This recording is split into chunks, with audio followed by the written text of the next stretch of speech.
There's a quote from one of my English teachers at Lord Marion named Mr. Fisk. He had a great quote that said, "Rest at the end, not in the middle." And that's something I always live by.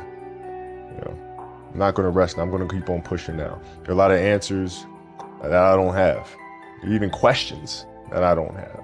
But I'm just gonna keep going. I'm just gonna keep going, and I'll figure these things out as we go, right? And you just continue to build that way. So I try to live by that all the time. I had a purpose. I wanted to be one of the best basketball players to ever play. And anything else that was outside of that lane, I didn't have time for. At what age did that goal become crystal clear? I made that deal with myself at 13 years old. At 13 years old? 13 years old. That's the deal I made. You were crystal clear about it? Crystal clear. And where did inspiration come from? The love of the game. The love of the game, the challenge. Like I would watch Magic play, I'd watch Michael play, and I would see them do these unbelievable things, and I'd say, you know, can I get to that level? I don't know, but let's find out. Let's find out. You know, I had a summer where I played basketball when I was like 10 or 11 years old, and here I come playing, and I don't score 1 point the entire summer. I remember crying about it and being upset about it, and my father just gave me a hug and said, listen, whether you score 0 or score 60, I'm gonna love you no matter what. Wow. Now that is the most important thing that you can say to a child.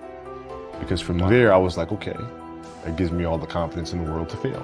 But to hell with that, I'm scoring 60. From there, I just went to work. I stayed with it. I kept practicing, kept practicing, kept practicing.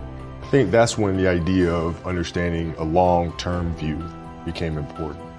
Because I wasn't going to catch these kids in a week. I wasn't going to catch them in a year, right? So that's when I sat down and said, okay, this is going to take some thought, right? What do I want to work on first? All right, shooting. All right, let's knock this out. Let's focus on this. Half a year, 6 months, do nothing but shoot.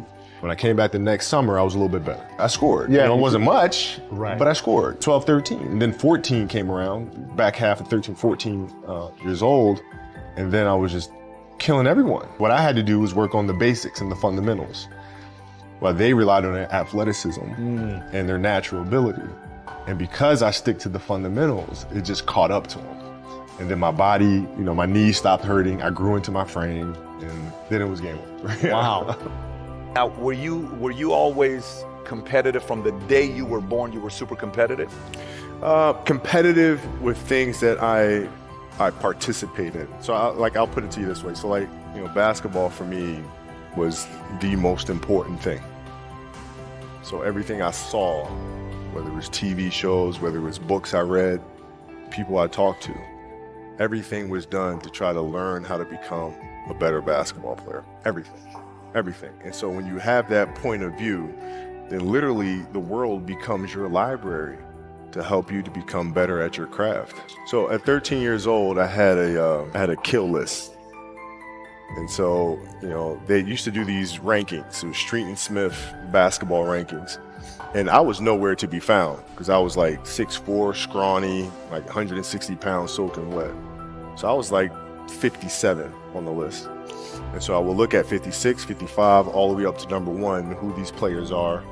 I got to hunt them down, right? And so that became my mission in high school, is to check off every other person, all those 56 other names, hunt them down and knock them down. So I would size you up and see what your strengths and weaknesses are. How do you approach the game? Are you silly about it? Are you goofy about it? Are you good at it just because you're bigger and stronger than everybody else? Right? Or is there actually thought and skill that you put into it? Right? And when I'd play to my weaknesses. I was working on the things during those games that I was weak at. Left hand, pull up jump shot, post game. Right? So I have a strategy. I mean, every day. I mean, since 20 years. It was an everyday process and trying to figure out strengths and weaknesses. For example, jumping ability. Now, my vertical was a 40, it wasn't a 46 or a 45.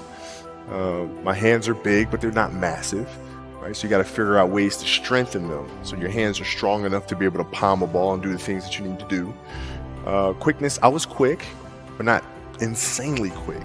I was fast, but not ridiculously fast, right? So I had to rely on skill a lot more.